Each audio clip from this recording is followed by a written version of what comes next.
பாக்கியா, ராமூர்த்தி எல்லாருமே வீட்டில் இருக்காங்க. அப்போ பாக்கியா சொல்கிறாங்க, எனக்கு ரொம்ப கஷ்டமாக இருக்குது. அத்தை நான் எவ்வளோ கூப்பிட்டாலும் இங்கே வரவே இல்லை, அவர் கூடயே போயிட்டாங்க அப்படின்னு சொல்லிட்டு ஃபீல் பண்ணிகிட்ருக்காங்க. என்னம்மா பண்ண சொல்கிற, ஒன்றை மாதிரி பார்த்து பார்த்து யார் பார்த்துப்பா, அப்போ கூட அவளுக்கு புள்ள தான் வேணும்னு சொல்லிட்டு போகிறா. படட்டும் விடுமா அப்படின்னு சொல்லிட்டு ராமூர்த்தி சொல்கிறாரு. இருந்தாலும் ரொம்ப வருத்தப்பட்டுட்டு இருக்காரு. இல்லை அத்தை இவ்வளோ கஷ்டப்படுத்த என்னால் தாங்கவே முடியல அப்படின்னு சொல்லிட்டு பாக்கியா பேசிகிட்டு இருக்காங்க. பார்த்துக்கலாம் விடுமா அப்படின்னு சொல்லிட்டு இருக்காரு. கோபி வராரு. வந்துட்டு, அம்மா உனக்கு என்னம்மா வேணும், சாப்பாடு வேணுமா, இந்தா டீ வேணுமா, எல்லாமே பார்த்து பார்த்து கவனிக்கிறாரு. இதை ராதிகாவோட அம்மா ராதிகா 2 பேருமே பார்க்குறாங்க. எதுவுமே பேசவே இல்லை. என்ன மாப்பிள்ளை விழுந்து விழுந்து அம்மாவை கவனிக்கிறாரு அப்படின்னு சொல்லிட்டு, மாப்பிள்ளை அப்படின்னு சொல்கிறாங்க. ஏன் இப்போ என்ன சொல்ல போகிறீங்க, எங்கள் அம்மாவுக்கு உடம்பு முடியல, இருந்தாலும் மறுபடியும் நான் இங்கே தான் கூட்டிகிட்டு வந்திருக்கேன், அதை பற்றி தானே பேச போகிறீங்க அப்படின்னு கோபி கேட்குறாரு. இல்லை, ஏன் எங்கள் அம்மா நான் எங்கே இருக்கணும் அங்கே தான் இருப்பாங்க, எங்கள் அம்மாவை நான் தனியாக விட முடியாது, என்னை இவ்வளோ நாள் பெற்று வளர்த்துருக்காங்க, இப்போ கடைசி காலம் வரைக்கும் நான் தான் பார்த்துக்கணும், நான் பார்த்துப்பேன் அவங்கள, நீங்கள் கவலையே பட வேண்டாம், நீங்கள் சாப்பாடெலாம் தர வேண்டாம், அவங்களுக்கு எப்பப்போ என்ன வேணுமோ எல்லாமே நான் பார்த்துக்கிறேன் அப்படின்னு சொல்லிட்டு கோபி சொல்கிறாரு. அதை கேட்டவுடனே ராதிகா அம்மா 2 பேருக்குமே பயங்கரமாக கோவம் வருது. கோபி கிச்சனுக்கு போகிறாரு. போயிட்டு எல்லாமே ஆர்டர் எல்லாமே பண்ணிட்டீங்களா அப்படின்னு சொல்லிட்டு கேட்குறாரு. இங்கே பாருங்கள், ஸ்நாக்ஸ் எல்லாமே 120, அதுவும் என்னோடய ஒய்ஃபோட கம்பெனிக்கு அப்படின்னு சொல்கிறாரு. 120 100 தான் இருக்குது, அது கூட இன்னும் பேக் பண்ணவே இல்லையே அப்படின்னு சொல்கிறாரு.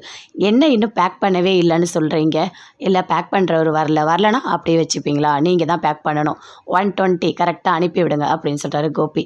அங்கேயும் பார்த்துக்கிறாரு. அதே மாதிரி அம்மாவுக்கு சாப்பாடு கொடுத்து விடுங்க அப்படின்னு சொல்கிறாரு. அதே மாதிரி சாப்பாடு எடுத்துகிட்டு வந்து, அம்மா அதை சாப்பிட்றே, உனக்கு வேறு ஏதாவது வேணுமாம்மா அப்படின்னு கோபி கேட்குறாரு. இல்லை கோபி, இல்லை போதும்ப்பா அப்படின்னு சொல்கிறாங்க. சரிம்மா நான் போயிட்டு வரேன் அப்படின்னு சொல்லிட்டு அங்கேருந்து போகிறாரு. ராதிகா வராங்க. வந்தவொடனே, என்னம்மா இவ்வளோ டிவி சவுண்டாக வச்சுட்டு பார்த்துட்ருக்கா, அத்தை உடம்பு சரியில்லாமல் உள்ளே படுத்துட்ருக்காங்கல்ல அப்படின்னு சொல்கிறாங்க. ஏன் அவங்க படுத்துருந்தா எனக்கு என்ன, நான் அப்படி தான் டிவி பார்ப்பேன் அப்படின்னு சொல்கிறாங்க. அம்மா ஏமா அப்படி பண்ணுறேன்னு சொல்லிட்டு அப்படியே கம்மி பண்ணுறாங்க. உள்ளே வராங்க. அப்படியே படுத்துகிட்டே இருக்காங்க ஈஸ்வரி. அத்தை எப்படி அத்தை இருக்கீங்க அப்படின்னு சொல்லிட்டு கேட்குறாங்க. ஏன் என்ன இப்போது என்ன எதுக்காக பார்க்க வந்தேன், நான் என்ன பொருள் கட்சா என்ன அப்படின்னு சொல்லிட்டு ஈஸ்வரி சொல்கிறாங்க. இல்லை அத்தை இப்போ உடம்பு பரவாயில்லையான்னு தொட்டு பார்க்குறாங்க. அதுக்குள்ளே கோபி வந்துட்டார். என்ன பண்ணுற நீ, அம்மா என்ன பண்ணுற அப்படின்னு சொல்லிட்டு கோபி கத்துறாரு. என்ன கோபி என்ன அப்படின்னு சொல்லிட்டு ராதிகா கேட்குறாங்க. இல்லை நீ என்ன பண்ண, நான் ஒன்றும் பண்ணலையே அப்படின்னு சொல்கிறாங்க. நீங்கள் என்ன நினச்சிங்க அப்படின்னு சொல்லிட்டு ராதிகா கேட்குறாங்க. ஒன்றும் இல்லை அம்மா நல்லா இருக்காங்கல்ல அப்படின்னு சொல்கிறாரு கோபி. அம்மா சரி வாம்மா போகலாம் அப்படின்னு சொல்லிட்டு அங்கேருந்து கூட்டிகிட்டு போகிறாரு. அம்மா வாக்கிங் போயிட்டு வரலாமா அப்படின்னு சொல்லிட்டு கூட்டிகிட்டு போகிறாரு. போகிற வழியில் பாக்கியா ஸ்கூட்டியில் போகிறாங்க. பார்க்குறாங்க. அப்போ ஈஸ்வரி கேட்குறாங்க, ஏன்னா இன்றைக்கி சீக்கிரமாக கிளம்பிட்டேன் அப்படின்னு சொல்லிட்டு. இல்லை கொஞ்சம் ரெஸ்டாரண்ட்டில் வேலை இருக்குது, அதனால தான், சரி நான் போயிட்டு வரேன் அத்தை அப்படின்னு சொல்லிட்டு பாக்கியா அங்கேருந்து போகிறாங்க. அப்படியே கோபி பார்க்குறாரு. அம்மா இவ்வளோ சீக்கிரம் போகிறா, அப்போ வீட்டில் இருக்க வேலை யார் பாப்பா அப்படின்னு சொல்லிட்டு கோபி கேட்குறாரு. அதையும் அவள் தாண்டா பாப்பா அப்படின்னு சொல்லிட்டு ஈஸ்வரி சொல்கிறாங்க. ஏன் அந்த பாக்கியாவால் முடியும் போது என்னால் முடியாதா அப்படின்னு சொல்லிட்டு யோசிக்கிறாரு. போகிறாரு கிச்சனுக்கு. போயிட்டு ஒர்க்கெல்லாம் பண்ணுறாரு. கரெக்டான டைமுக்கு சாப்பாடு எடுத்துகிட்டு வர்றாரு ஈஸ்வரிக்கு. அவங்களுக்கு வச்சு கொடுக்குறாரு. அதே மாதிரி டீ போட்டு கொடுக்குறாரு. எல்லாமே பார்த்து பார்த்து சூப்பராக கவனிக்கிறாரு. கவனித்து முடிச்சு ரொம்ப டயர்டாகி படுத்துட்ருக்காரு. ராதிகா பேசுகிறாங்க, எனக்கு டயர்டாக இருக்கு, நான் தூங்குறேன் அப்படின்னு தூங்குறாரு.